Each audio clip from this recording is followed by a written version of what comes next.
The porch light was off. That was the first thing Jason Middleton noticed as he pulled into the gravel driveway of their Victorian home, just off Forsyth Park. He slowed the car to a crawl, puzzled. Clara always left it on for him, especially on nights like this, when he claimed to be closing out the quarter with clients in Charleston.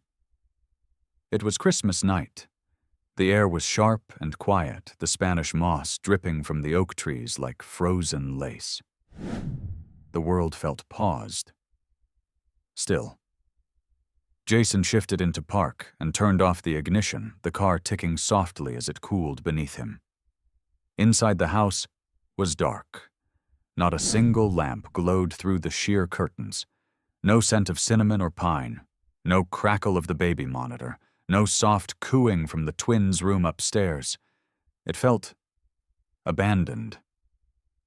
Jason opened the front door slowly. The hinges groaned louder than usual, echoing into the silence. "Clara," he called. "Honey, I'm home." Silence answered him back. He dropped his overnight bag by the door, walked into the living room, and frowned. Everything was in place. The garland still wrapped around the banister. The stockings hung evenly over the fireplace, Clara's careful touch in every detail. Even the soft throw blanket she curled up with every night was folded neatly on the arm of the couch. But something was off. He turned toward the coffee table and froze. There, propped against a silver picture frame, was a single envelope. His name written in Clara's careful looping script. Jason picked it up. His throat tightened. The weight of the envelope felt heavier than paper should. His fingers trembled slightly as he opened it. Inside, only a single sentence. "Don't look for us. No signature. No explanation. Just that." His breath hitched. He dropped the letter onto the table and rushed up the stairs 2 at a time, his heart pounding in his chest. The bedroom was immaculate. The bed made. Clara's jewelry dish empty. Her closet partially cleared, some hangers missing her makeup drawer bare. He turned to the nursery. The door creaked open, slowly revealing 2 empty cribs. The soft plush giraffe, usually tucked beside baby Jonah, was gone.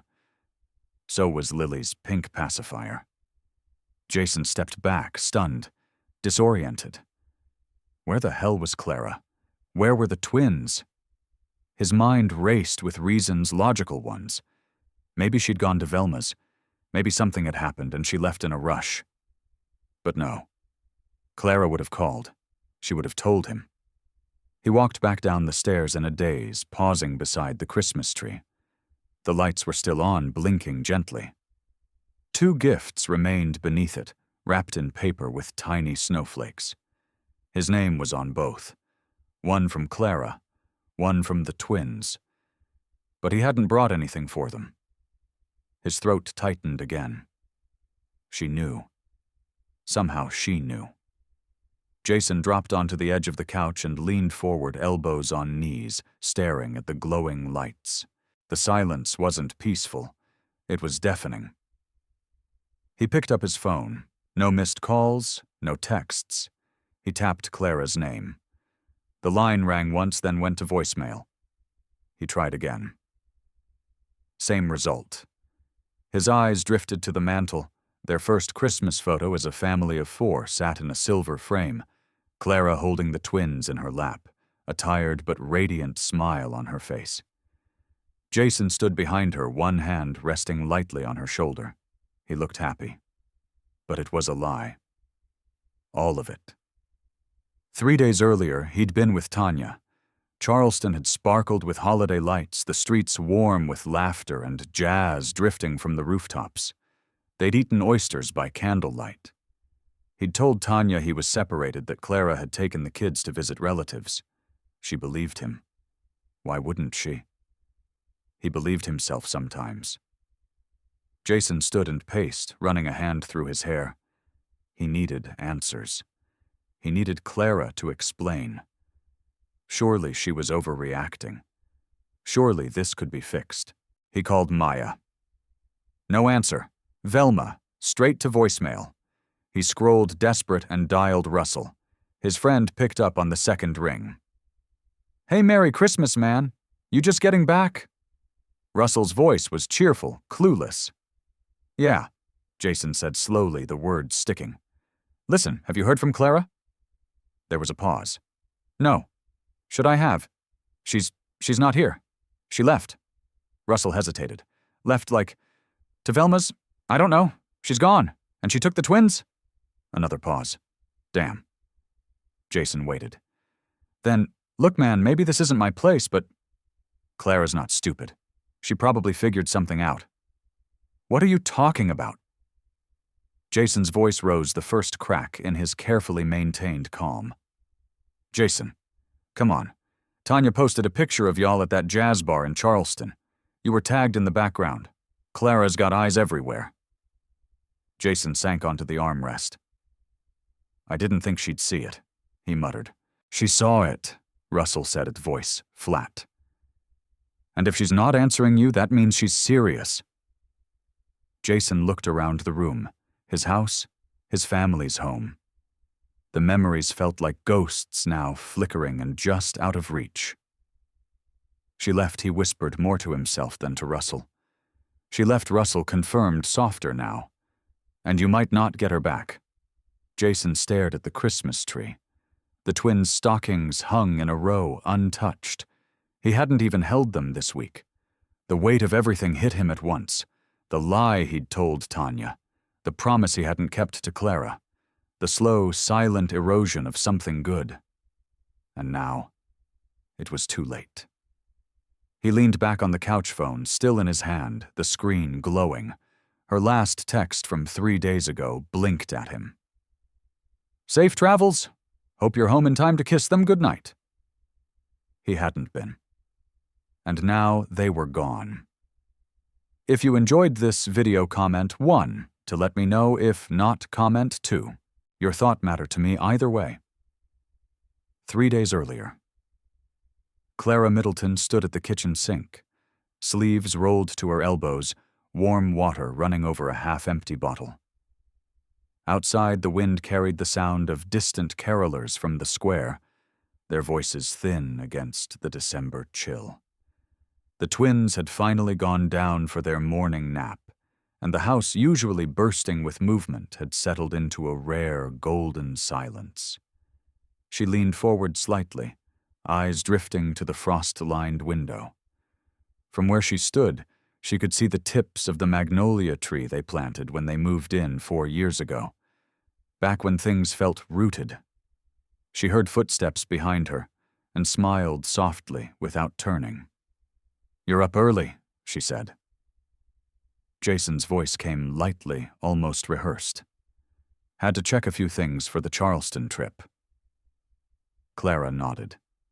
She turned, drying her hands on a dish towel, and gave him a look that held just a trace of something unreadable. "You still leaving this afternoon?" He was already buttoning his cuff. "Yeah. The client moved the meeting up. I'll be back late Christmas night, I promise." She crossed her arms. "You're missing the twins' first Christmas Eve." "I know," he sighed. "Believe me, I hate it, but this deal's big. If it lands, it could carry us through Q2. "Right." Her lips pressed into a flat line. "Another quarter, another sacrifice." Jason came closer, placed a hand on her waist. "Hey, I'll make it up to you." She looked up, met his eyes. "Will you?" There was a beat. Then a smile tugged at the corner of his mouth, warm, familiar, disarming. The same smile he used the day he convinced her to leave Atlanta for Savannah. The one that promised everything would always work out. But something about it felt off now. Jason kissed her cheek, grabbed his keys, and said, "I'll call from the road." And just like that, he was gone. Clara watched the door close and stood still for a long moment. She reached for her phone on the counter and opened her calendar. No mention of a Charleston trip. No flagged reminders. She opened the shared family drive, something they rarely used anymore, and scrolled through recently opened documents. And there it was. Grand Bay Inn, Charleston. 2 guests. Deluxe King Suite. Her stomach dropped. She clicked through the confirmation email. The check-in date was tonight. The reservation had been made 2 weeks ago. Her name wasn't anywhere on it. She stared at the screen. The cursor blinked at her like it was daring her to react. A slow inhale, a slower exhale. Then she tapped open a message thread with her best friend. Clara, do you know someone named Tanya Rivers? The reply came fast. Maya Tanya the realtor from Charleston. Yeah. Why, Clara's heart pounded. Clara Jason's staying at a resort with her. Reservations under his email, not a work trip. A pause. Then Maya, send me the screenshot. I'll handle it. Clara's fingers trembled as she sent it. The moment it landed, a memory played uninvited in her mind. Jason just last week stepping out of the shower, humming a faint floral scent lingering in the steam. Not her perfume. She had buried that thought, dismissed it. Not anymore. She walked upstairs quietly past the twins' room and into their bedroom. The suitcase he hadn't packed yet sat open on the bench. Clara sat down beside it. She didn't cry. She didn't shout. She stared at the bag and wondered how many times she had carried the weight of this family on her back, while Jason carried secrets. An hour later, Maya appeared on her porch, bundled in a pea coat and holding 2 paper bags from a bakery downtown. Hazelnut croissants and the truth, Maya said, stepping inside. Choose your poison. Clara closed the door behind her and leaned against it. Thank you for coming. I made a few calls, Maya said, heading straight for the kitchen. Tanya's still showing listings in the Charleston area. Guess who tagged her in a boomerang yesterday? Champagne oysters, 2 glasses. And a reflection of a very familiar man in the mirror behind them. Clara didn't flinch. So it's real. It's real. They sat at the kitchen table. The croissants sat untouched. Maya hesitated, then reached for Clara's hand. What are you thinking? Clara looked at her for a long time. Then softly, I'm thinking, I want out. I'm thinking I want to leave without a single fight. Just gone. Maya nodded slowly. That's big. I don't want drama, Clara continued. I don't want begging or yelling or second chances. I want peace, for me, for the boys. And you deserve that. Clara exhaled and stood. Help me pack. Maya blinked.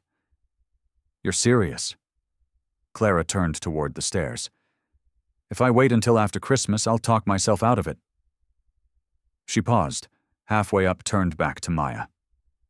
I know what people will say, that I should confront him, that I should scream or throw things. But that's not me. I know, Maya said gently. That's why it's going to hit him harder. Clara nodded once and disappeared upstairs. In the nursery, the twins slept soundly. Little Jonah's hand was curled into a fist near his chin. Lily's mouth made soft, sucking motions even in her sleep. Clara sat beside their cribs and whispered, You won't grow up learning love is something you earn by tolerating lies. She stood and opened the closet, pulled out 2 overnight bags, opened the drawer where she kept their medical records, their social security cards, their birth certificates. Her fingers moved like she was tracing a map she'd studied 1,000 times. By nightfall, the first bag was full, a spare pacifier tucked in the corner. Jonah's favorite stuffed elephant peeking out. Jason texted at 8:04 p.m. Just checked in, long drive, wish you were here. Kiss the babies for me. Clara stared at the message, then turned her phone face down. The wind outside picked up, rustling the magnolia tree. Maya reappeared at the doorway. You okay? Clara nodded. Almost done? You sure about no note? I'll leave one? Clara said, voice low. But it won't explain, it'll confirm. She looked around the room, the nursery she'd painted while pregnant, the shelves Jason never got around to hanging the storybooks lined in neat rows. It was still their home. but it would never feel like hers again. She turned back to Maya. "I'll be gone before sunrise." And with that, Clara Middleton set her course not just to leave, but to reclaim everything she'd quietly lost. Clara sat at the edge of her bed, with the twins' baby monitor resting in her palm, its soft static whispering into the silence. One tiny green light blinked in rhythm, assuring her that Jonah and Lily were still asleep down the hall. It was nearly midnight. The house was dark, except for the soft, golden pool of light cast from the bedside lamp. A packed suitcase sat at her feet, neatly zipped, meticulously folded, no chaos, no rush, just quiet resolve. She reached for her laptop and opened the browser again. It wasn't curiosity anymore. It was confirmation. Cold, sharp, and final. Jason's credit card dashboard was still logged in on her device. He never thought to sign out. He probably assumed she'd never bother looking. Dinner at Le Clos, 2 entrees, wine, 2 desserts, spa charges, room service, Uber rides across town. Every detail spelled a story Jason hadn't told her, but now she knew how it ended. There was a final purchase that made her breath catch. Harborview Jewelers, $100. She opened her bedside drawer and glanced at her hands. No new ring, no necklace, nothing she hadn't had for years. Clara closed the laptop. And for the first time in days, the tears came not loud, not messy, just slow, persistent drops that blurred her vision and slid down her cheeks. She didn't wipe them away. The door creaked gently behind her. Maya leaned in her voice, soft. "You need anything?" Clara shook her head.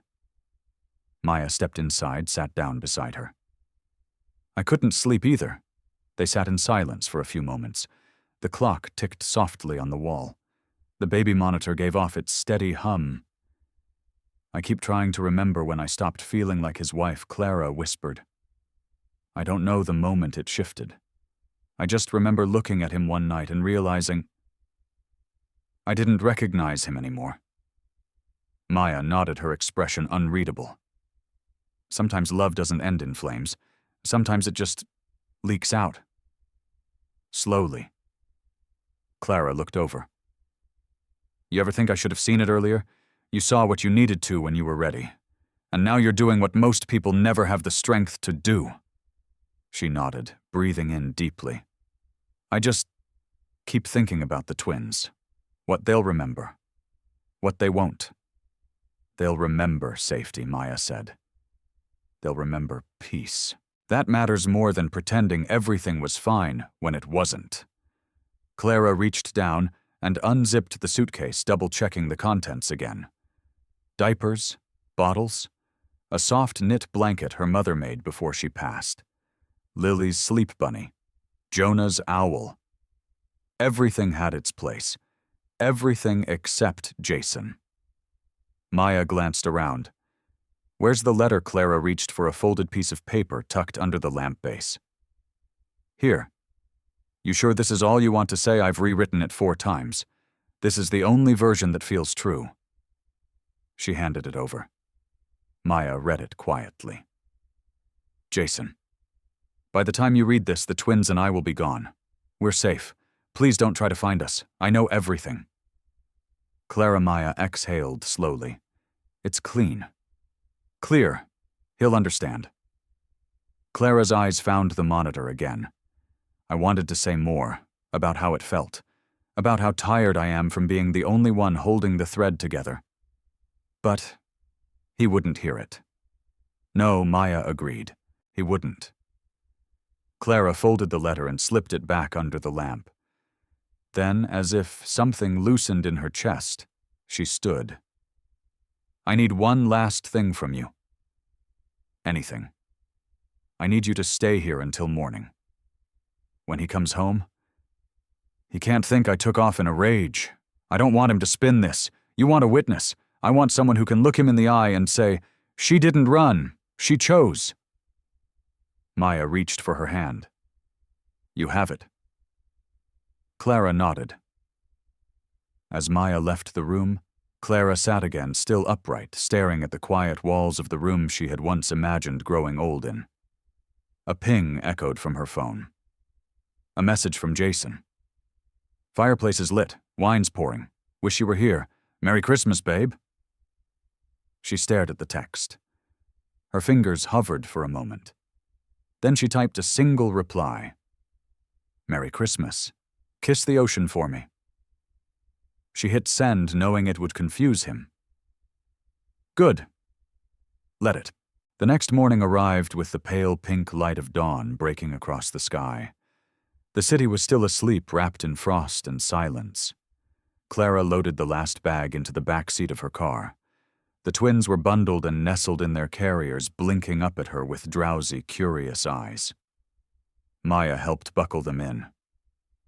You know where you're going? She asked. Clara nodded. Catherine's lake house in Dahlonega. 2 hours out. No one knows we're close. You're going to be okay. I know. Maya pulled her into a long, quiet hug. I'm proud of you. Clara's voice cracked. Thank you for being the one person who never asked me to just wait it out. I've seen you wait long enough. Clara climbed into the driver's seat. The car hummed to life. She looked back once at the house. The porch light was still off. The wreath still hung a little lopsided. The tree still lit in the front window. But none of it felt like home. She pressed a hand to her chest and whispered, This is what starting over feels like. Then she drove away. No note taped to the door. No final scene. Just absence. And a woman who refused to stay in a story that no longer held her. If you enjoyed this video, comment 1 to let me know. If not, comment 2. Your thought matter to me either way. Clara pulled into the gravel drive of Catherine's lake house just after 9:40 a.m. The rising sun shimmered over the surface of Lake Zwirner, painting the water gold and lavender. The air was crisp but not bitter, and the pine trees stood tall, unmoved like quiet sentinels. This place wasn't home, but it would do. For now. The twins were asleep in their car seats, pink cheeks pressed against fleece blankets. Clara sat in the car for a few minutes longer than she needed to, her hands still on the wheel eyes fixed on the cabin's front porch.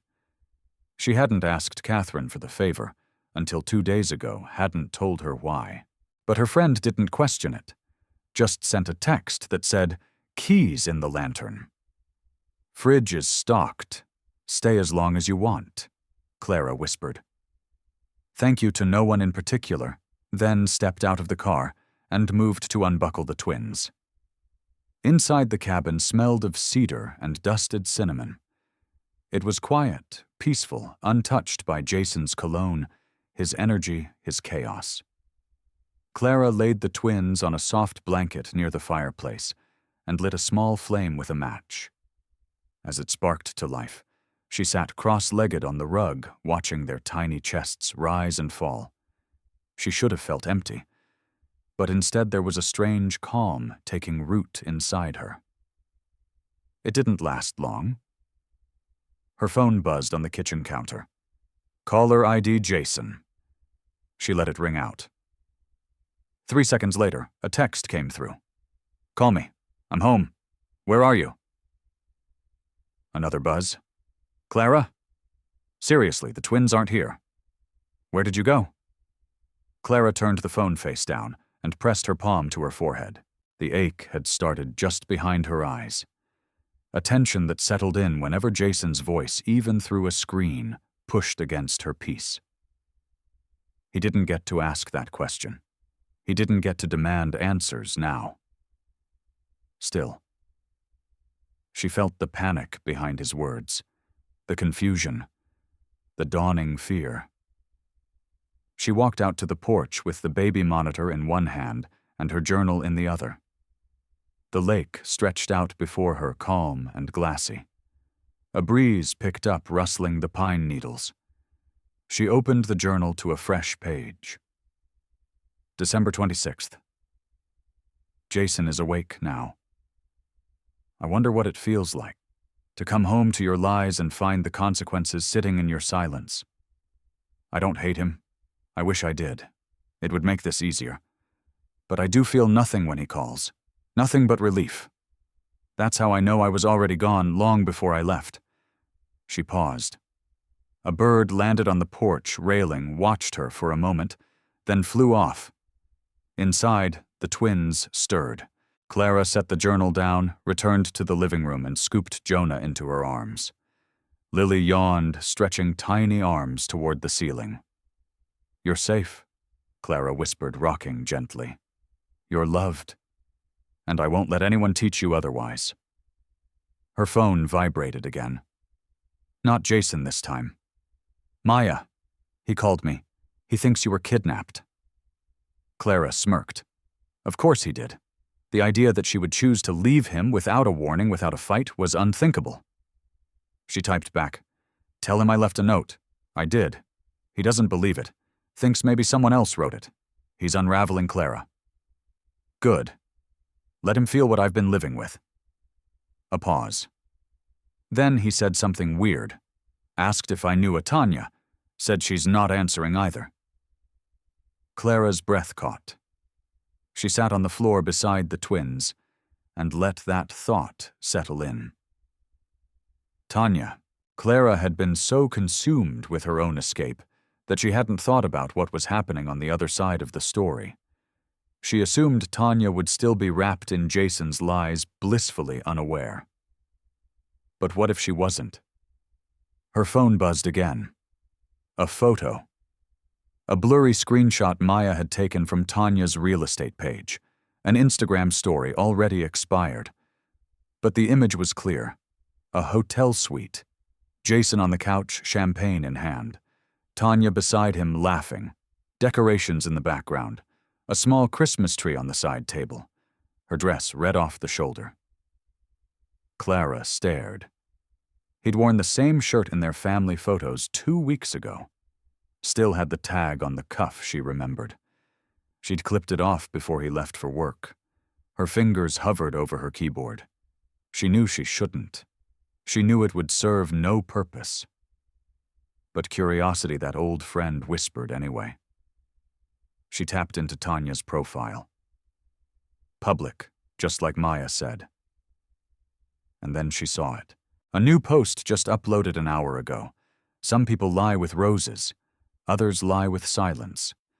But truth always finds the light. No tags, no photo, just a plain black background with white text.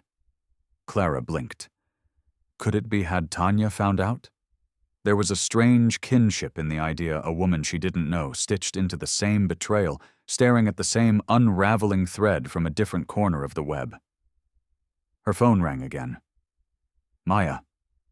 Clara answered, voice low. Hey.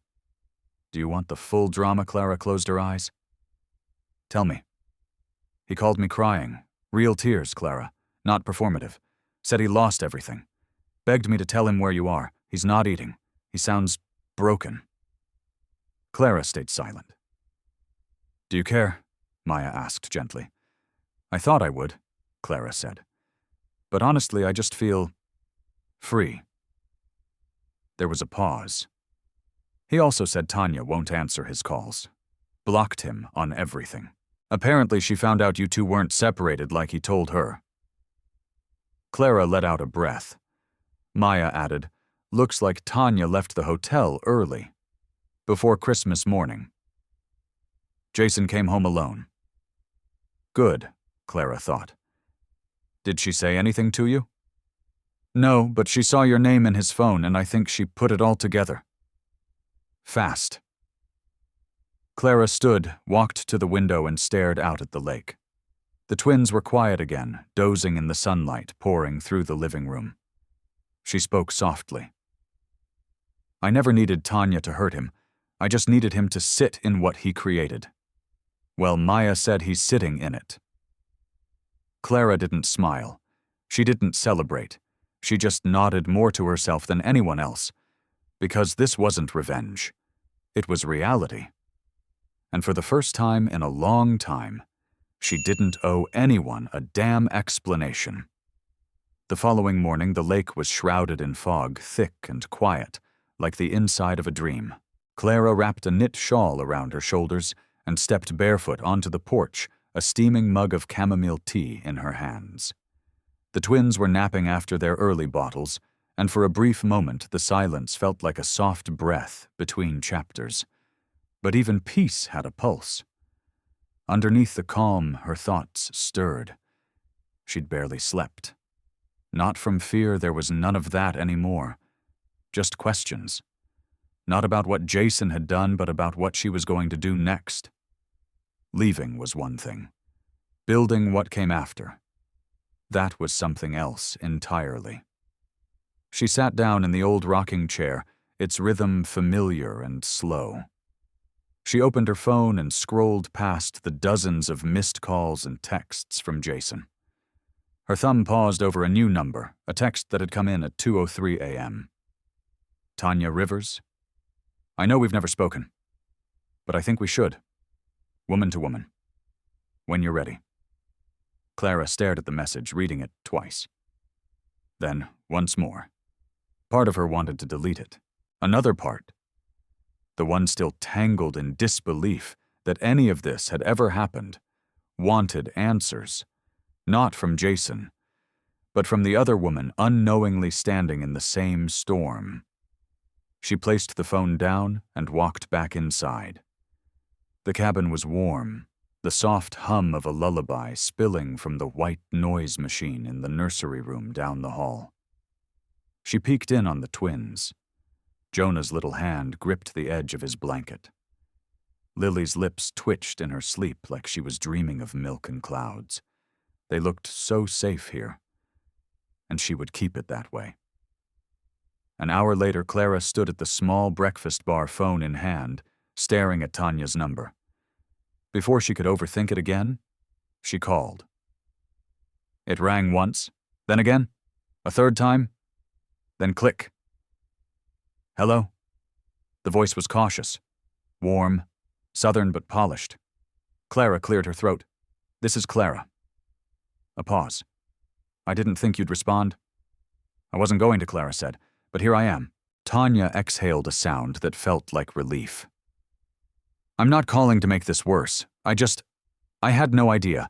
I swear to you, Jason told me you were separated, that it was amicable, that you'd agreed not to tell your families until after the holidays.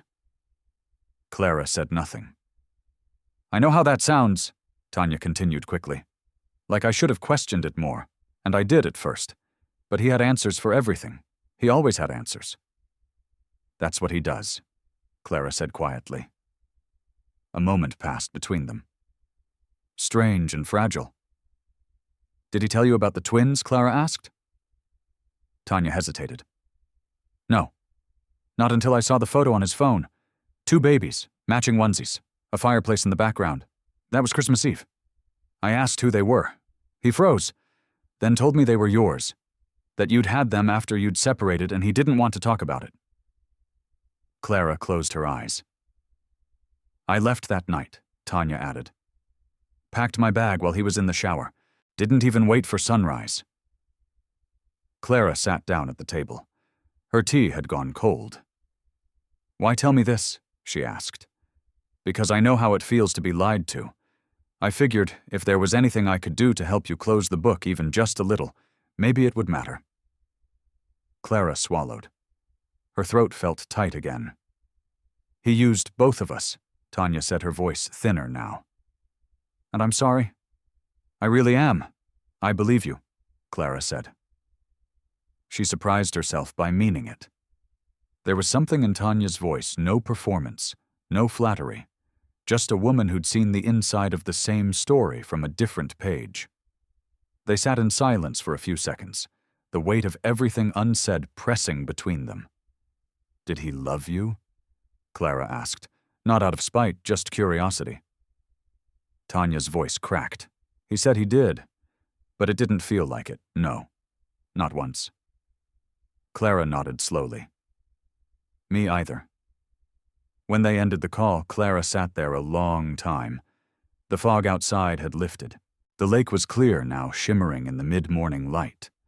She picked up her pen and opened her journal. December 27th. I spoke to the woman he ran to, and she sounded more like me than I expected. Maybe that's the final irony. We were both trying to be enough for a man who couldn't be honest with himself, let alone us. It's strange the things you grieve. Not the love itself, but the way you imagined it would grow. The home you thought you'd build. The future you rehearsed when no one was watching. But maybe that's what healing is, releasing the future you were promised and choosing the one you get to build yourself. She closed the journal and walked to the nursery. The twins were waking. Lily blinked up at her, curious and calm. Jonah stretched his arms above his head, letting out a tiny grunt. She lifted them one by one, pressing kisses to warm cheeks. "I'm not sad today," she whispered into Lily's ear. "I thought I would be. But I'm not." Later that afternoon, Clara called her lawyer. She made an appointment to begin filing for full custody. It wasn't revenge. It was clarity. And Clara was done waiting for permission to begin again. The legal office was quiet, tucked away behind a row of brick buildings, just off Dahloneg's main square. Clara sat in the small waiting area, her coat folded over her lap, one hand resting on the diaper bag at her feet. The twins were with Maya for the morning, her first time leaving them in someone else's care since they'd left Savannah. The separation tugged at her, but so did the need to move forward. Her fingers tightened around the strap. Across the room, a soft jazz tune played from a ceiling speaker. A framed quote hung on the wall behind the receptionist's desk. "The hardest thing in this world is to live in it. Be brave. Live." The words settled in her chest like a whisper she hadn't realized she needed. The door beside her opened. "Clara Middleton," a woman said. Clara stood smoothing her sweater. "Yes," the woman offered a warm smile. "I'm Emily Nolan. Come on back." Clara followed her down a narrow hallway into a modest office with 2 chairs, a desk, and a small side table that held a tray of cookies and bottled water. It wasn't intimidating. It felt human. Emily gestured for her to sit. "I reviewed the summary you submitted online. Sounds like you've already done a lot of the heavy lifting." Clara nodded. "I wanted to be prepared." "You are," Emily said gently. "And I just want to say I'm sorry you're going through this. But you're not alone. Let's walk through next steps." Clara listened as Emily explained her options. Filing for temporary sole custody, legal separation, protection of assets, documentation, witnesses, timelines. She nodded, asked questions, took notes, until one question paused her breath. "Do you believe your husband will contest custody?" Clara's eyes met hers. "I think he'll want to. But I also think he's more afraid of being seen as the villain than actually being one." Emily smiled, not unkindly. "That's more common than you'd think." Clara exhaled. "He's not dangerous. He's not abusive. He's just gone, checked out. He left before I did. He just didn't have the courage to pack." Emily clicked her pen shut and leaned forward slightly. "And you did?" Clara blinked. A sudden heat prickled behind her eyes. "I didn't think I'd ever be that person," she whispered. "The one who walks away. I kept thinking if I waited long enough, worked hard enough, kept the peace long enough, we'd find each other again." "But love doesn't grow in silence," Emily said softly. "It suffocates there." Clara looked down at her hands. "I stayed because I thought I was protecting the twins. But when I saw them sleeping that night and I realized they'd never know peace if I didn't show them what it looked like. I knew I couldn't wait anymore." There was a long silence between them. Then Clara spoke again. "How long does it take for temporary custody to be reviewed?" 2 to 3 weeks. If he contests, we'll schedule mediation. If not, it could be finalized faster. And if I don't want him to know where we are? Emily nodded. We can file under a privacy clause. As long as the children's safety isn't at risk and you're not violating any custody order, which you're not, we can request to keep your address sealed. Clara exhaled. Thank you. As she left the office, the weight she'd been carrying in her chest loosened. It didn't vanish, but it shifted, from fear to action. Outside, the wind had picked up, but the sun had broken through. She walked down the sidewalk past antique shops and diners, the small-town rhythm comforting in its simplicity. Her phone buzzed. A message from Jason. I don't know where you are, but please, call me. I need to talk to the twins. I'm losing my mind. Please, Clara. She stopped walking. For a moment, the noise of the street faded. All she could hear was her breath. Then another message came in. I've been talking to a lawyer. I want to make this right. Please don't shut me out. She stared at the screen. It was the first message that didn't sound performative. No excuses, no justifications, just desperation. She opened the voice memo app on her phone. Tapped record, held it to her lips. Jason, the twins are safe. We're safe. That's all you need to know right now. I've spoken to a lawyer. You'll be contacted soon. Please don't message again unless it's through counsel. I hope you get the help you need. She hit stop, typed a reply. You'll hear from my attorney within the week. Please respect that. Then she turned her phone off. As she walked back to her car, her fingers brushed against something in her coat pocket. The ultrasound photo. Faded, worn at the edges. She'd carried it with her the day she gave birth. The day Jason had missed because of a work emergency that now made sense in hindsight. She looked at it, then tucked it away again. By the time she pulled up to Maya's cabin, the twins were on the front porch in their carriers, bundled up in their matching hats. Maya sat on the steps, feeding them mashed banana, her laugh rising above the winter breeze. There's their mama, she said as Clara stepped out. Jonah squealed. Lily clapped her hands. Clara knelt beside them, her voice catching in her throat. Hi, my loves. Maya stood. How'd it go? Clara nodded. I filed. Maya didn't say anything, just pulled her into a hug that spoke volumes, and as the wind picked up again, rustling the bare branches overhead, Clara finally let herself believe she wasn't running anymore. She was building. Jason sat at the edge of the living room sofa, elbows on his knees, fingers laced tightly together like he was praying to something he didn't believe in anymore. The house was still exactly as Clara had left it, only colder, now quieter, in a way that gnawed at his insides. The Christmas tree lights blinked on a timer, completely oblivious to the wreckage under their glow. Her mug still sat in the sink. The throw pillows on the couch still fluffed the way she always did when guests were coming, even though no one had been here in days. He hadn't slept. He hadn't really eaten either. Instead, he'd been pacing between rooms, looking for signs, for clues, for reasons. And every time his phone buzzed, he hoped it was her, until he saw the lawyer's name instead.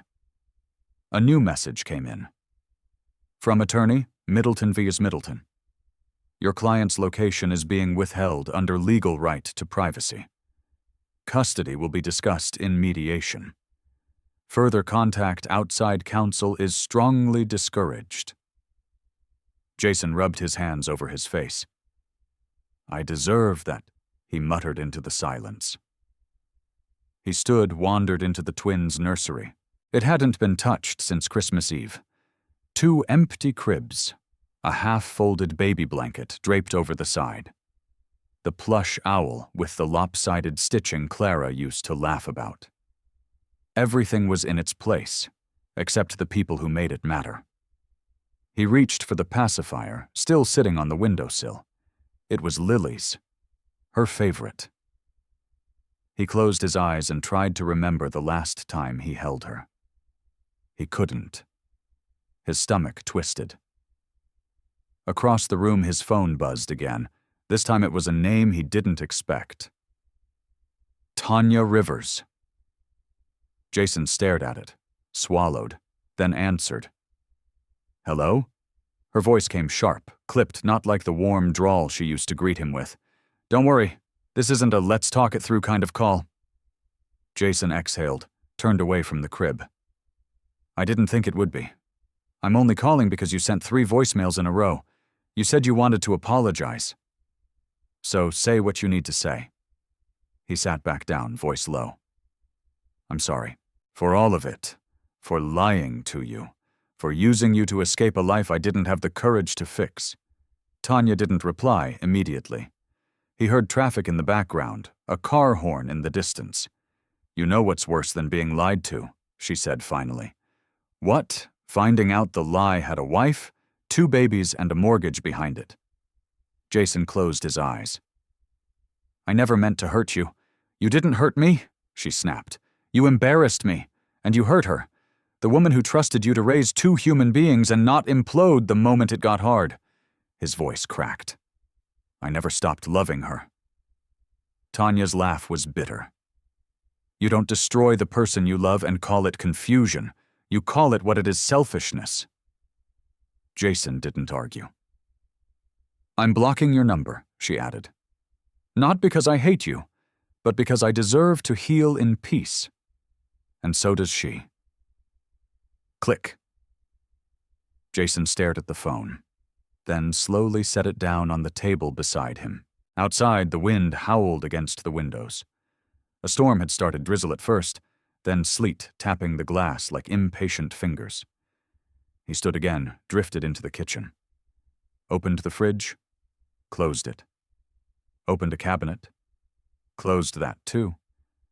No appetite, just noise inside his own mind.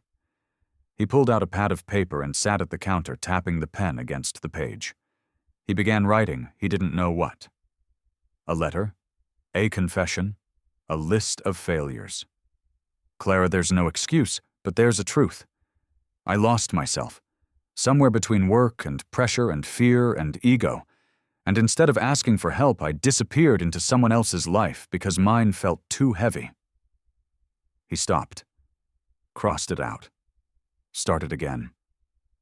I don't deserve you, and I don't expect forgiveness.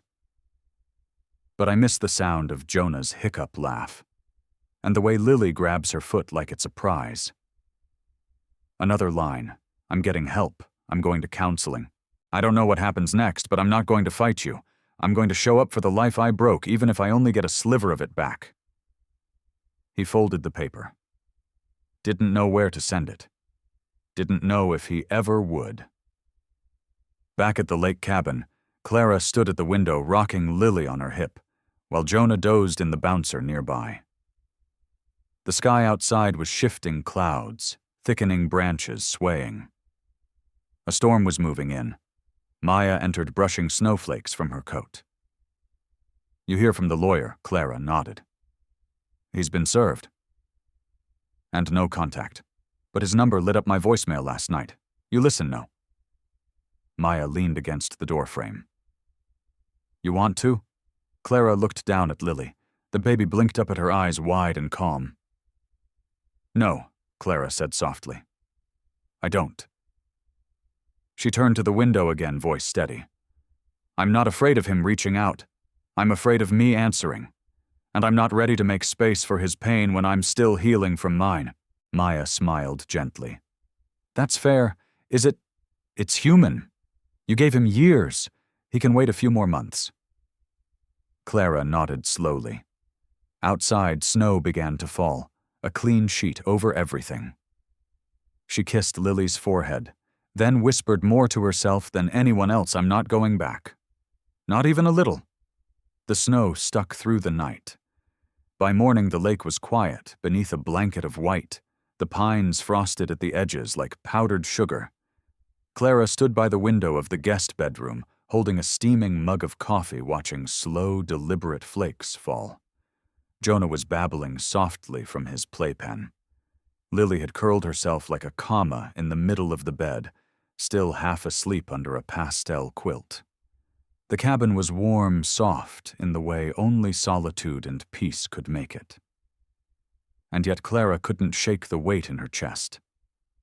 The ache wasn't about Jason anymore. It was about what came next. A knock tapped gently at the door. Clara turned. Maya poked her head in, bundled in a thick wool scarf and fingerless gloves.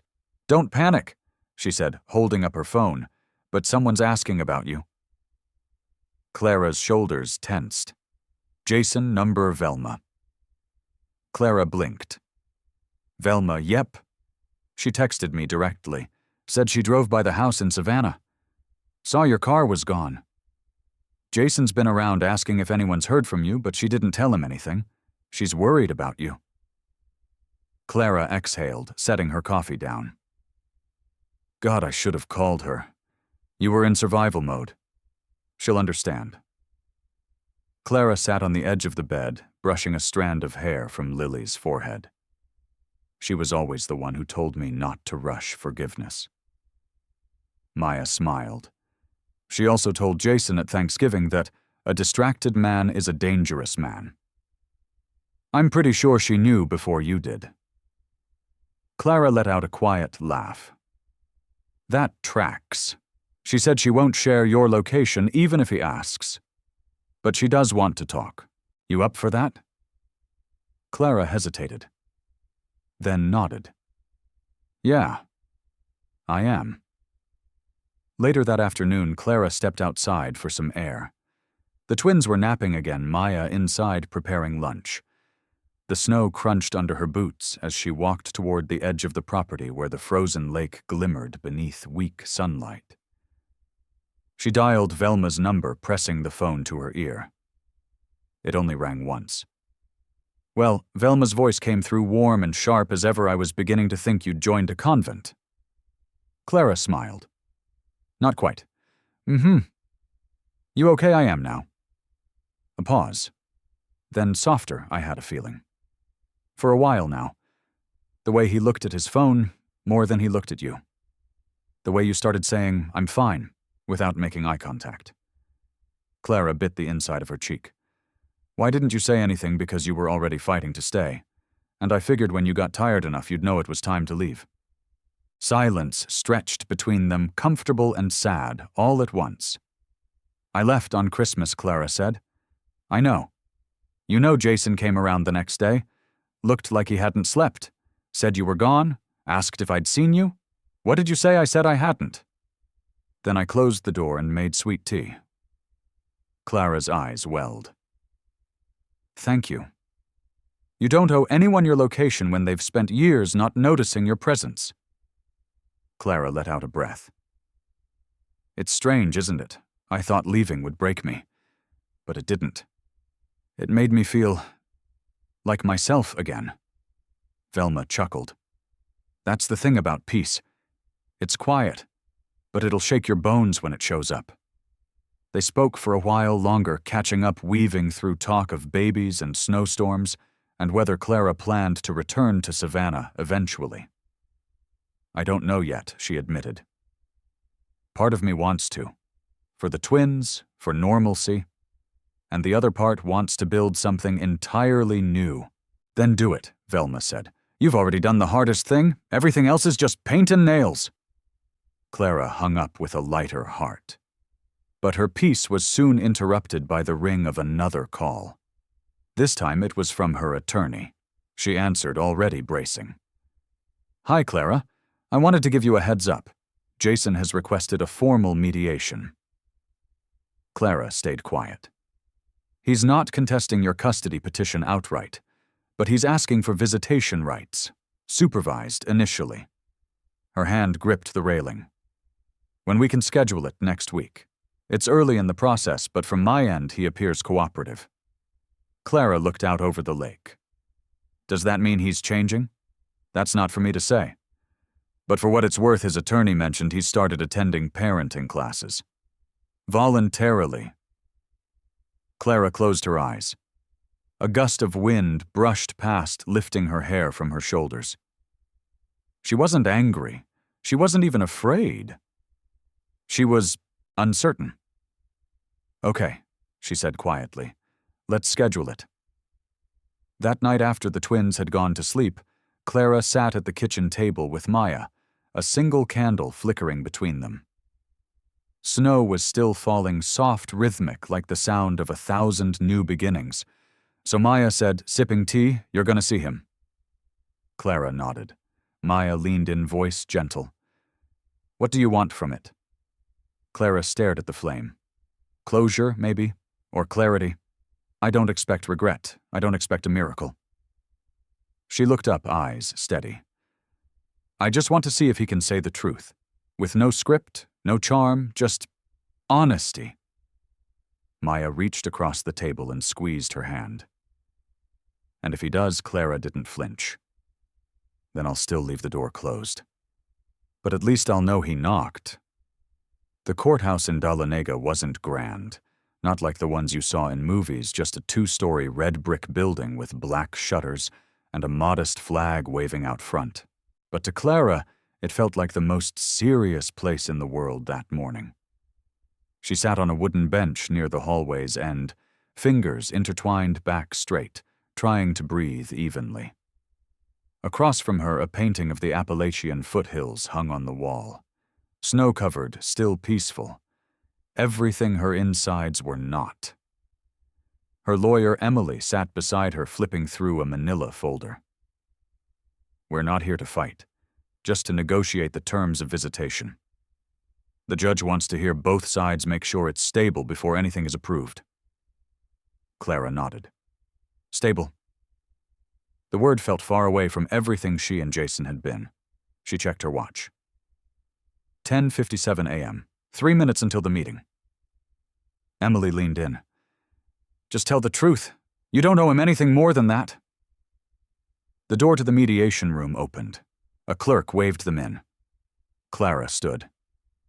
And that's when she saw him. Jason was already inside, seated at the far end of the long oak table. His suit was navy, his tie slightly off-center. He looked older, pale, tired, but not unkempt. His hair was neatly combed, and he didn't avoid her eyes when she walked in.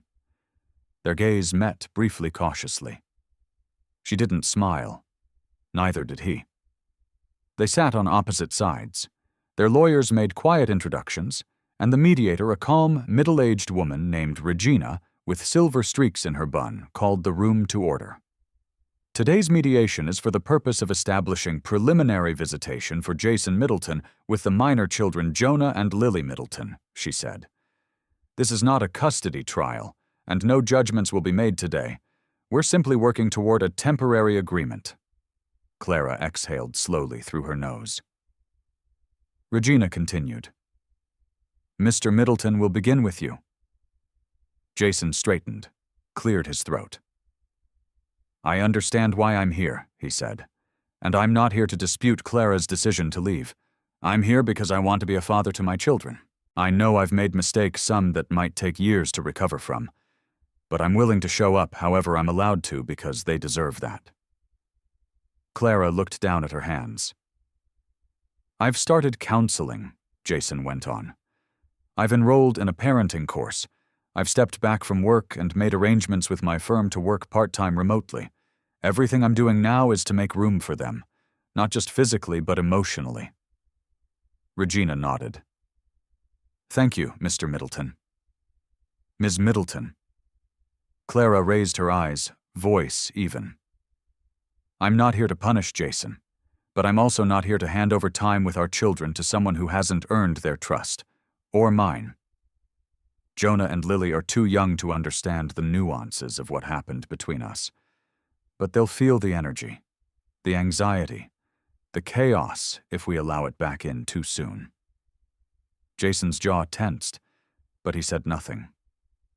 "I'm open to supervised visits," Clara continued, "in a neutral setting, short to start, no overnights, no unsupervised time until a consistent pattern of presence and responsibility is shown.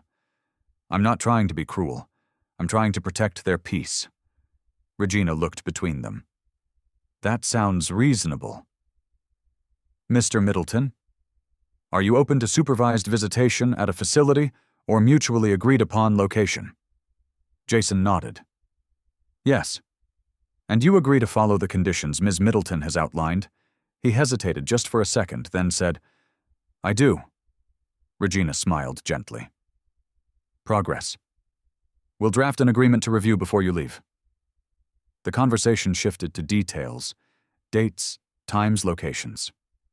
Clara let Emily handle most of it. Her eyes stayed on the wood grain of the table, tracing invisible lines, trying not to think too hard. Until Jason spoke again. Clara, he said carefully, like he wasn't sure if he was allowed. Can I say something? Not as part of the agreement. Just as me. The room quieted. Clara looked at Regina. The mediator nodded. If Ms. Middleton agrees. Clara waited a beat, then gave the smallest nod. Jason turned toward her, his hands clasped tight. I know what I did. I know what I lost.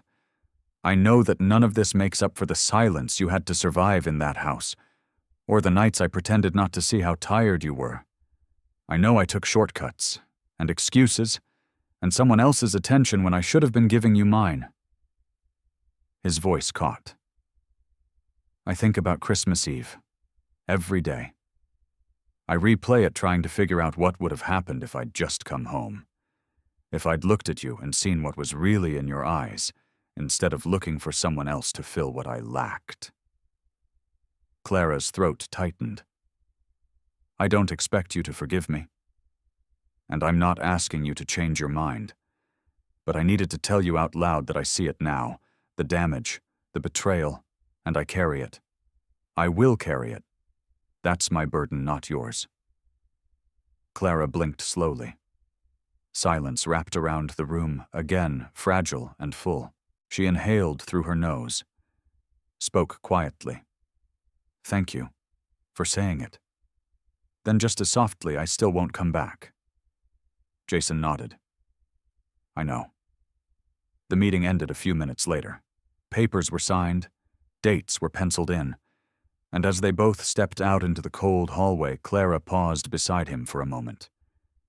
Show up, Jason. Not just for them, for you. Don't use them as redemption. Be their father. Let that be enough. He looked at her eyes rimmed red. I will.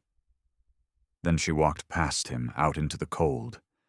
The sun had started to break through the clouds. Weak, but visible. She stepped into it and let it touch her face. One step closer to her own kind of healing. Not just from him, but for herself. The diner smelled like maple syrup and strong coffee, the kind that clung to your clothes long after you'd left. Clara sat by the window, watching slush drip from the awnings as the last remnants of the snowstorm melted away. She cradled a warm mug between her palms, the twins asleep in their stroller beside her. Maya slid into the booth, shrugging off her puffer coat. You look like you just did a 12-hour shift on an emotional roller coaster. Clara gave a tired laugh. That's about right. How was it? Maya asked gently. The mediation, Clara stirred her coffee slowly. It was civilized, tense, honest, I guess. Maya studied her. And him. He looked like a man who finally realized what he lost. He's trying, he said the right things. But I'm not looking for an apology to fall into. I'm looking for peace. You still got it? Clara looked out the window. Some days, more than others. Maya nodded, then leaned forward. Can I ask you something without overstepping? Clara met her eyes. When have you ever worried about that? Do you think you're open to love again? One day? Clara blinked. That question landed somewhere deep, farther down than she was ready to explore, but real, all the same. I don't know, she said honestly. It's not that I'm closed. I've been rebuilding my house from the foundation up. It feels risky to start inviting people in before the walls are even dry. Maya smiled. Fair. Clara tilted her head, smirking. Why, you know someone? Maya laughed. No, I mean, not yet, but you'd be surprised how many men around here know how to fix a porch and raise a baby goat. Clara chuckled, the sound soft but genuine. Not exactly what I had in mind. You say that now. Maya winked. They sipped their drinks in comfortable silence, the kind that came from knowing someone wasn't going to push you past your edge. Later that afternoon, Clara stood in the community center's playroom, where she and the twins had started attending a weekly group for young mothers. Colorful mats covered the floor, and soft music played overhead. Other women cooed at their babies or traded stories about sleep schedules and mashed sweet potatoes. Clara kept mostly to herself at first, observing, listening. But today, a woman with a round, bright face and curly auburn hair approached her holding a toddler on her hip. You're new, right? I'm Jessie. Clara smiled. Clara? These are mine, Jonah and Lily. Jessie leaned in, grinning. They're beautiful. Thanks. I don't mean to pry, Jessie said, adjusting her son, but you seem like you're carrying more than just baby weight. Clara blinked, then let out a breathy laugh. That obvious, huh? Jessie sat beside her. Let me guess. Moved here recently. Doing most of this alone. Trying to look like it doesn't wear on you. Clara looked at her. You too. Jessie nodded. 2 years ago. Found out my fiancé was still married to someone else. Took my daughter and ran. It was awful. And then it was free. Clara stared at her, surprised. You seem happy. I am now, but I had to lose a version of myself first. The one that needed someone else's approval to feel stable. Clara's voice softened. I'm still learning how to stand without leaning. Jessie squeezed her hand. You're already standing. The words sank in deep. Later at home, as the twins napped and the house fell into its familiar hush, Clara sat with a pen in her hand, staring at an envelope addressed to her lawyer. Inside was a list of visitation dates they'd agreed on. 6 Sundays, 2 hours each supervised. A beginning. A test. She stared at the paper, then turned it over, and began to write something else. Not to Jason, to herself. Dear Clara, you left when the world said stay. You quieted a storm without raising your voice.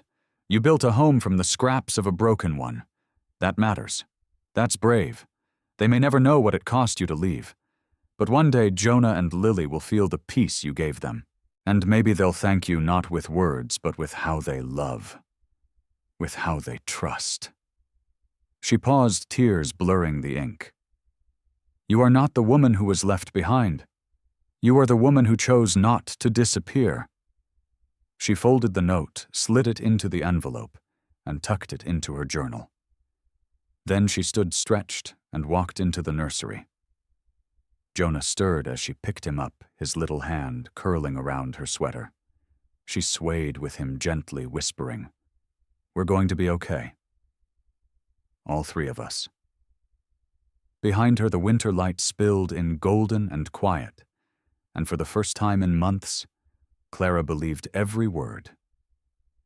The church nursery smelled faintly of vanilla wipes and baby powder, warmed by the hum of soft Sunday chatter drifting in from the main hall. Clara stood near the window, rocking Jonah gently while Lily slept curled in a carrier against her chest. The early spring sun spilled through the glass, casting long strips of gold across the room. It was their 3rd supervised visit. Jason was late. Again. Clara checked the clock on the wall. 10 minutes passed. She'd told herself not to expect anything, not punctuality, not consistency, not change. But somewhere inside she still clung to a thread of hope, not for reconciliation, but for reliability. For the kids. The door creaked open. Jason stepped in breathless, clutching a paper bag and a coffee. I'm sorry I got stuck behind an accident near the square. I should have left earlier." Clara said nothing. She passed Jonah gently to the volunteer counselor beside her, then turned toward the corner to unbuckle Lily. Jason set the coffee down on the table, glancing between the babies like they were made of porcelain. "Are they doing okay? They're fine." Clara set her tone neutral. "They've been doing okay."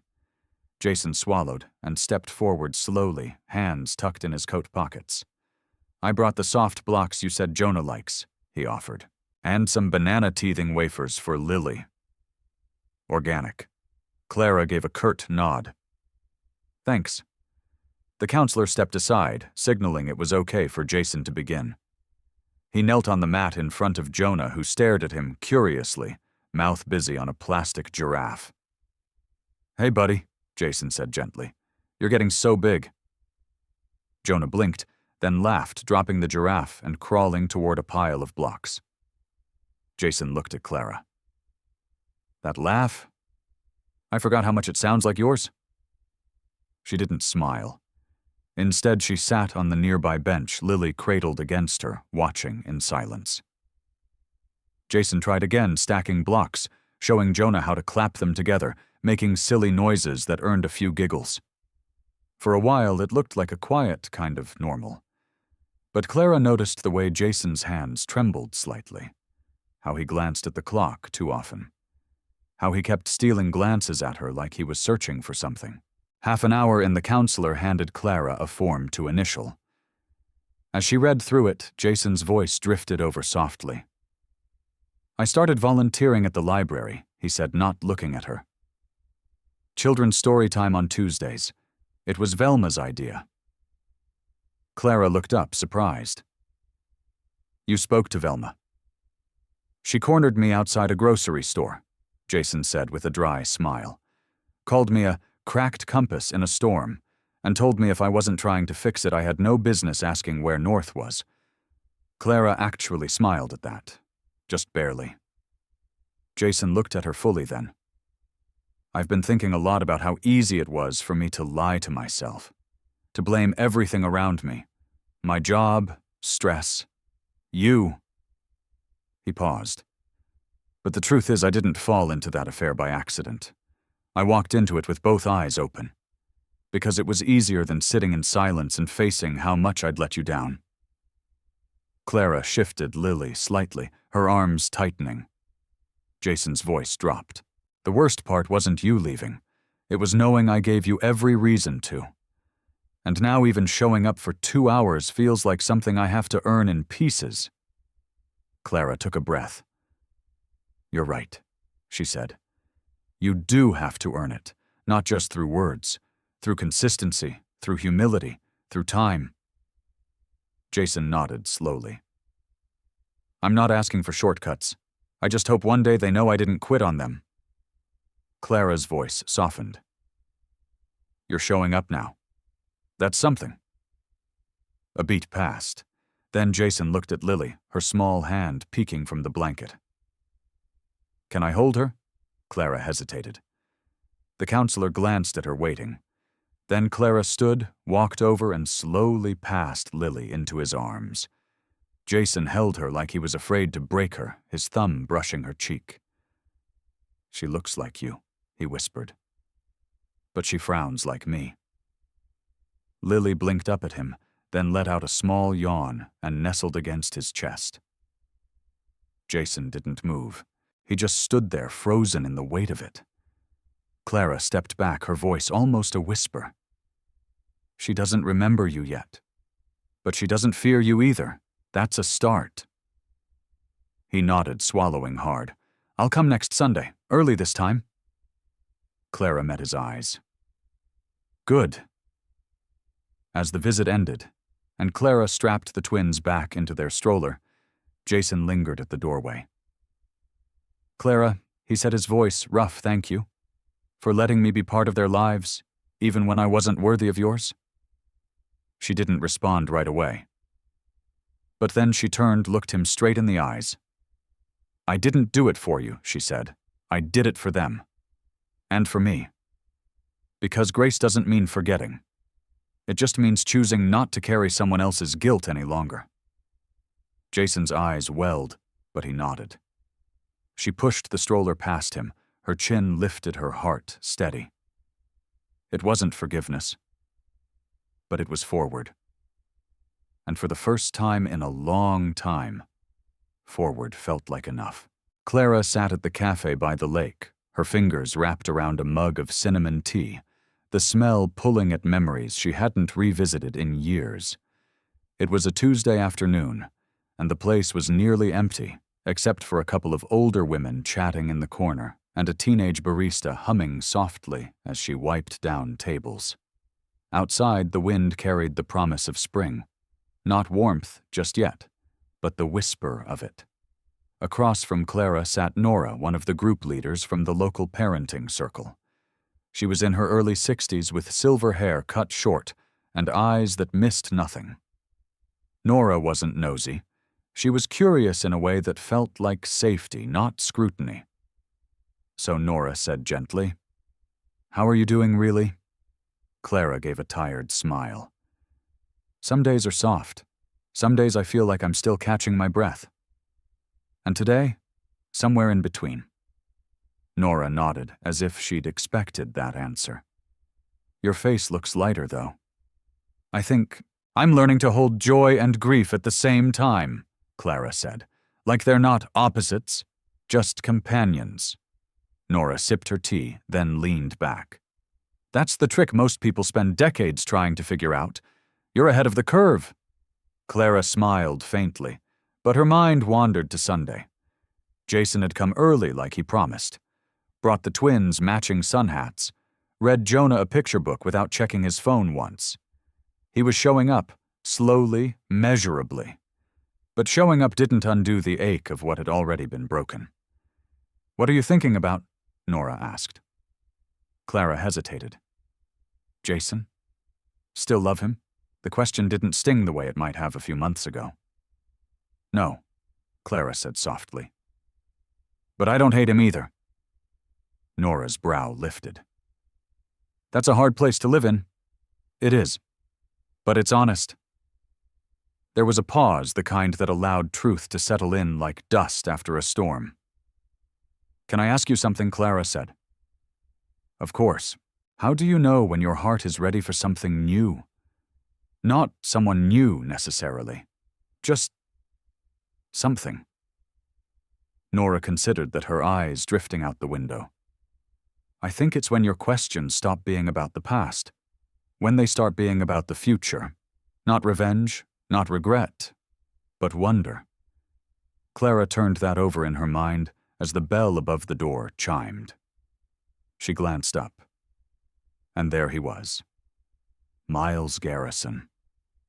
The man who ran the small hardware store in town, who had helped Maya fix a broken railing on her porch 2 weeks ago, who'd stopped by the community center once during story time and made the babies laugh with his goofy impersonation of a duck. Clara had noticed him then, but only vaguely, the way someone notices background music. Present, but not pressing.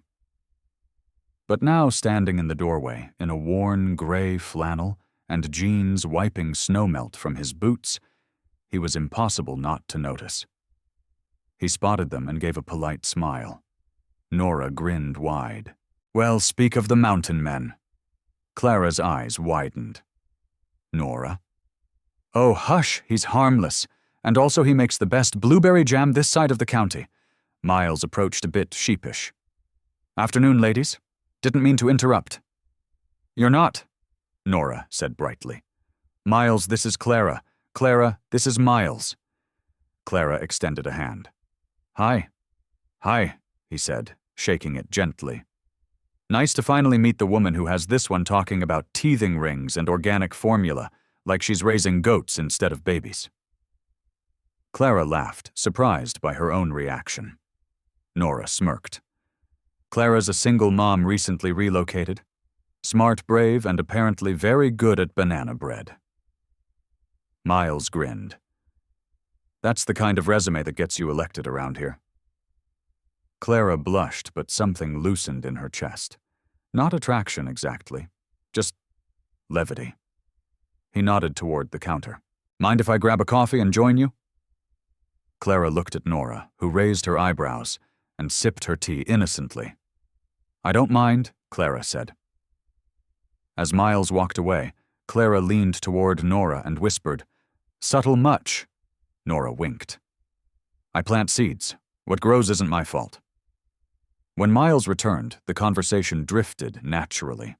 He told stories about growing up in the Georgia foothills, about fixing tractors, and volunteering at the senior center. Clara found herself laughing more than she expected. He didn't ask about her past, didn't pry into her silence. He just existed in it comfortably, like someone who knew the value of quiet company. After an hour, Nora checked her watch. Well, I've got book club in 20, and I promised Eileen I'd bring the lemon bars. Clara, you staying? Clara looked at Miles, who was stirring his coffee, then back at Nora.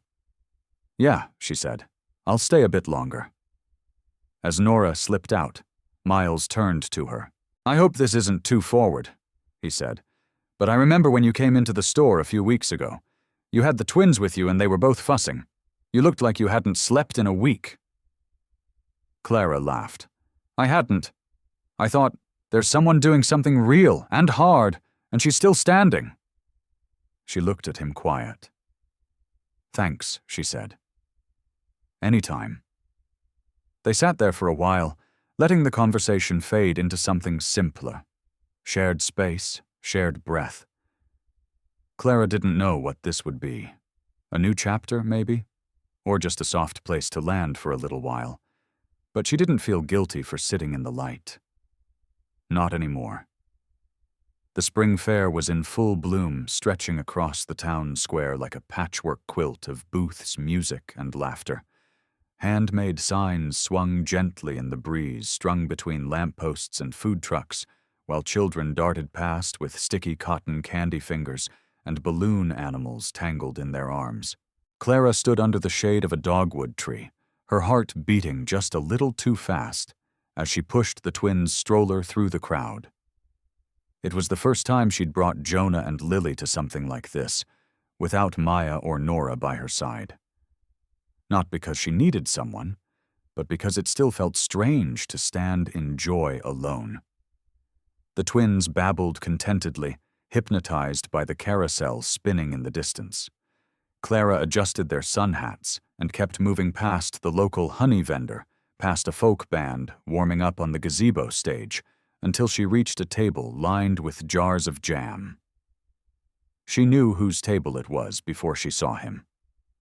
Miles was leaning over the booth, arranging jars into a neat pyramid sleeves, rolled up his shirt half untucked, like he'd been too busy doing 5 things at once. He looked up just as she slowed in front of him. Well, look who decided to try the best jam in Georgia, he said with a smile. Clara laughed. I thought I'd see if the hype was real. He leaned on the table. I'll give you one for free if you agree to tell everyone it changed your life. Tempting offer. Jonah kicked his foot against the stroller tray, letting out a squeal. Miles bent slightly to look at them. They've grown already. I swear they were half this size a month ago. Clara nodded. They're eating like linebackers. You surviving more than that? She said softly. I think I'm actually living again. Miles didn't say anything, but he didn't have to. His eyes did all the talking. They saw her. Not just the mother or the woman with the bruised heart, but all of her. The whole complex, tired, beautiful mess she was. Hey, he said after a beat. There's a folk dance at the end of the fair tonight, just over by the barn pavilion, if you wanted to go. With the kids or with me. Clara's heart fluttered in a way she hadn't felt in a long time. Not anxious, not fearful, just quietly hopeful. She hesitated. Let me think about it. Of course, he said, no pressure in his voice. Either way, save room for the blueberry pie. I made it myself, and I only burned one of them. Clara smiled. Impressive odds. She walked away with a jar of jam in the cup holder, the taste of something new lingering in her chest. Later that afternoon, Jason arrived at the supervised visit site, a shaded lawn behind the church decorated for the fair with streamers and picnic benches. He looked better than he had in months. Hair trimmed, posture grounded, eyes alert. Clara watched him from a distance as he greeted the twins with genuine ease. He had brought a blanket and a set of stacking cups. No toys that made noise, no flashy distractions, just time and space. She sat on a bench with the counselor listening as Jonah giggled and Lily squealed at Jason's silly faces. "He's been consistent," the counselor said. "No missed visits, no incidents. He's patient, gentle." Clara nodded. "He's trying. That means something." "It does," she said. "But it doesn't mean everything." The counselor glanced at her. "You're allowed to feel more than one thing at once, you know. Pride in his effort, sadness for what he didn't give you before, hope for the twins, relief it's not your job to fix him anymore." Clara looked at her lips pressed tight, then said quietly, "That's exactly how it feels." Jason approached at the end of the visit, holding a folded piece of paper. "I wrote down a few things," he said, handing it to her. "Milestones I noticed today, and some questions I had. I don't want to guess anymore. I'd like to be better informed." Clara took the paper, fingers grazing his briefly. "Thank you," she said. They stood in silence. Then Jason spoke. "I know there's no going back, and I don't want to reopen wounds. But if someday far from now you feel ready to trust again, I hope I've earned the chance to be seen differently, even if it's just as a father." Clara held his gaze. "I already see you differently," she said. "But what I see isn't about us. It's about them, and that has to be enough." Jason nodded, a sad but understanding look in his eyes. As he turned to go, Clara looked down at the note in her hand. She didn't read it right away. She just tucked it into her purse, packed the twins into the stroller, and walked toward the edge of the fairgrounds, where laughter floated on the wind like a song half remembered. By the time the sun began to dip below the hills, she was back at the pavilion.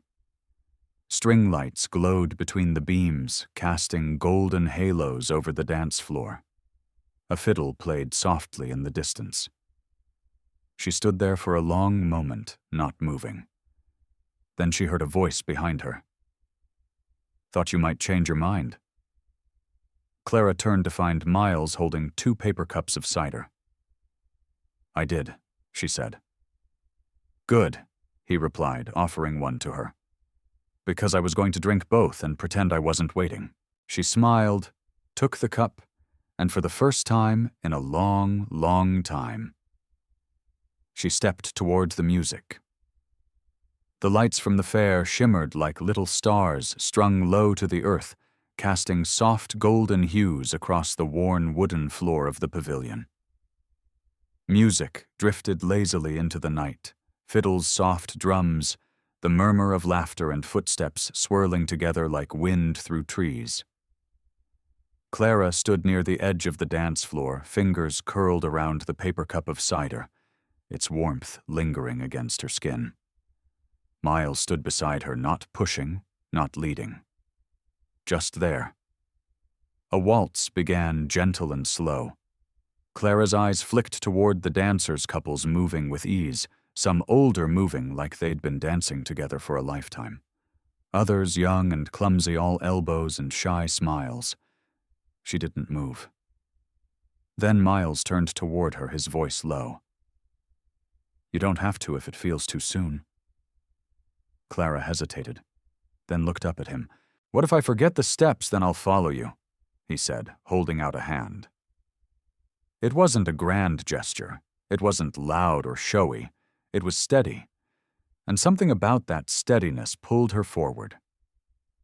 She took his hand. He guided her slowly into the flow of the dance, one hand light at her waist, the other laced gently in hers. They moved in time with the music, hesitant at first, then easier with each step, like her body remembered how to move without carrying weight. Clara didn't speak, not for a while. But her mind did. She remembered the first time Jason had taken her dancing at a college formal, laughing in a borrowed suit, spinning her too fast under string lights, and thinking that love was always supposed to feel like butterflies. It wasn't. Sometimes it felt like exhaustion. Sometimes it felt like showing up when it was inconvenient. Sometimes it felt like silence that didn't sting. "Can I tell you something?" Miles said gently. Clara nodded her cheek, brushing his shoulder for a moment. "I've been divorced for 4 years," he said. "No kids. She wanted a different life, city lights, not hardware store shelves. I let her go. But it took me longer to let go of the idea that I had to prove I was enough." Clara pulled back slightly, looking at him. "You don't seem like someone who has anything to prove." "I used to," he said. "Now I just try to live honestly, even if it's slow, even if no one claps for it." The dance ended, but they didn't step apart. They stood there swaying gently to the sound of crickets and the last fading notes of the band. Then Clara glanced toward the bench where Maya sat with the twins bundled up in blankets, watching them with a look that was part curiosity, part pride. Clara took a step back. "I should check on them," she said. Miles nodded, but his eyes searched hers for something deeper. Clara reached out, touched his arm gently. "This was good. Tonight. Thank you. You don't owe me anything, Clara," he said softly. "But I'd be lying if I said I didn't hope you'd want to do this again sometime." She smiled, small but sure. "I think I might." As she walked toward the twins, Jonah stirred, rubbing his eyes with tiny fists. "You too tired out yet?" Clara asked, kneeling beside them. Maya handed her a small bottle. "Lily conked out 20 minutes ago. Jonah's still holding the line." Clara laughed, brushing Jonah's curls from his forehead. "You get that from me." Maya leaned in. "You okay?" Clara nodded. "Better than I thought I'd be." "I saw you dancing," Maya said, her voice teasing but soft. "Didn't know you still remembered how." Clara shrugged, settling Jonah against her chest. "Turns out some things come back when you stop trying so hard."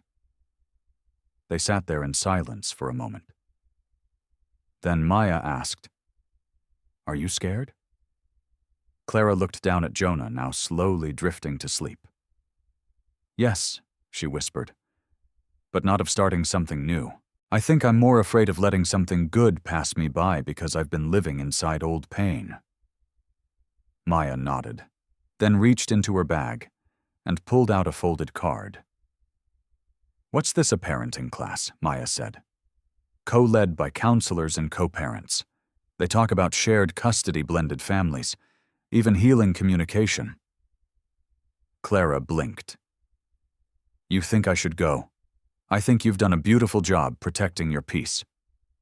But if Jason keeps showing up like he has been, this might help you both find a rhythm."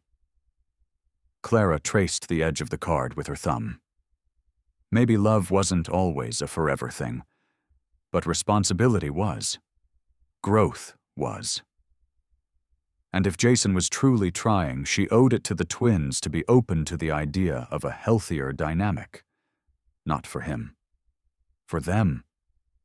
The fair was winding down as Clara stood cradling Jonah in her arms and nodding to Maya. She glanced once more toward the pavilion, where Miles now helped a vendor pack up empty pie trays and stack chairs.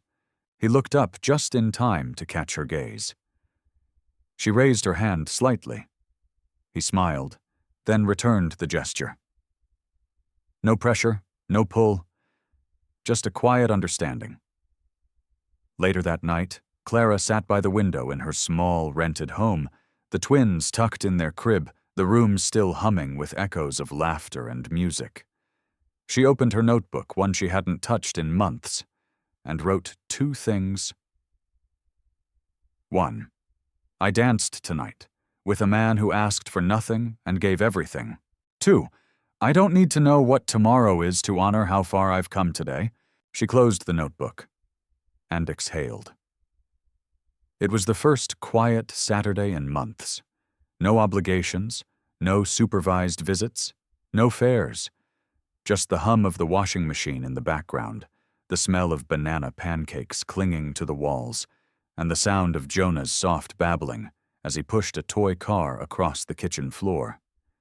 Lily napped in the next room, her tiny chest rising and falling to the rhythm of late-morning dreams. Clara sat at the kitchen table, sorting through a small pile of papers. Bill's preschool flyers, an appointment reminder from the pediatrician, and at the bottom, a hand-addressed envelope. Her fingers paused over it. Jason's handwriting. She didn't open it right away. She placed it on the table next to her coffee and stared out the window. Spring had settled in with confidence. The pear tree in the yard had exploded into blossoms. For a moment, the world felt soft again. Manageable. When the knock came at the door, it was gentle. No urgency. Just presence. Clara rose and opened it to find Miles standing on the porch with a small pot of marigolds in one hand and a folded blanket draped over his shoulder. You said you liked color, he offered. Clara smiled, stepping aside. Come in. He set the marigolds on the windowsill like they belonged there. The house already felt different with him inside. Not louder, not fuller, just warmer. Everything okay? He asked, nodding toward the envelope. She hesitated. It's from Jason. He's been journaling through the parenting classes. He asked if he could send me something. Not to win me back, he was clear about that, but just thoughts, reflections. Miles didn't pry. He just pulled out a chair. You want me to leave while you read it? No, stay. She opened the letter slowly. The handwriting was uneven, not rushed, but not polished. Jason had never been good with words, not when it came to emotions. But this letter was different. Clara, I won't pretend I understand everything I put you through. But I see the wreckage now, and I know some of it can't be cleared. I think about Christmas morning every day, not because you left, but because I finally understood why you had to. It wasn't the affair. Not really. It was that I stopped showing up before that. I stopped choosing you when the days got hard. You deserved more than a warm body in a cold house. I want you to know I've been listening. To the counselors, to the kids, to myself. And I hope even if you never say it out loud that somewhere in you, you can see I've changed. Thank you for protecting our children when I couldn't protect our marriage. Thank you for leaving even though it broke you to do it. When they're old enough to ask, I hope they say Mom taught us how to walk away with grace, and Dad learned how to stay when it mattered most. Jason. Clara folded the letter and didn't cry. She just placed her hand over it, closed her eyes for a moment, and breathed. That was kind, she said, her voice barely above a whisper. You okay? Miles asked. She nodded. It's strange. I spent so long wishing he'd say the right things. And now that he has, I'm not aching for more. You've already built the life you needed. Clara looked at him. And the life I want. Jonah crawled over, reaching for the pot of marigolds. Clara scooped him up before he could get dirt all over the floor. Miles stood and took the blanket from his shoulder. You ever been to the lake at dusk? Not since before the twins were born. You should come with me. Just a short drive. I've got a spot, quiet, peaceful. They'll love it. Clara looked at Jonah, then toward the hallway where Lily still slept. We'd have to pack snacks, bottles, diapers. I'll carry it all, Miles said. Even the stuff that doesn't fit in a bag. She stared at him a long moment, not because she didn't believe him, but because it had taken her so long to trust what peace looked like. Sometimes it didn't roar in like a movie climax. Sometimes it arrived in work boots with jam-stained fingers and marigolds in hand. "Okay," she said finally. "Let's go." That evening they sat on a blanket near the lake, the twins on either side of them chewing on teething rings and watching ducks glide across the surface. The water caught the sunset like it was made to hold color. Clara reached over and tucked a lock of hair behind Lily's ear. Jonah leaned his head against her knee, tired from the adventure. "You think they'll remember this?" she asked quietly. "No," Miles said. "But you will. And they'll feel it, even if they don't have words yet. This kind of love, it leaves fingerprints." Clara turned to him. "I didn't think I'd get here. Not really. I thought I'd always be half broken." "You're not," he said, his voice steady. "You're just changed." She nodded slowly, looking back at the water. Some families, she said more to herself than to him, aren't lost. They're just reshaped. Miles didn't reply. He didn't need to. The wind rustled through the trees. Lily stirred. Clara closed her eyes for a moment and let herself feel it all, the pain that once held her captive, the healing that came in slow, steady waves, and the unexpected hope blooming in the quiet spaces in between. Not every story ends with the people who started it. But sometimes, the ending is even more beautiful because of it.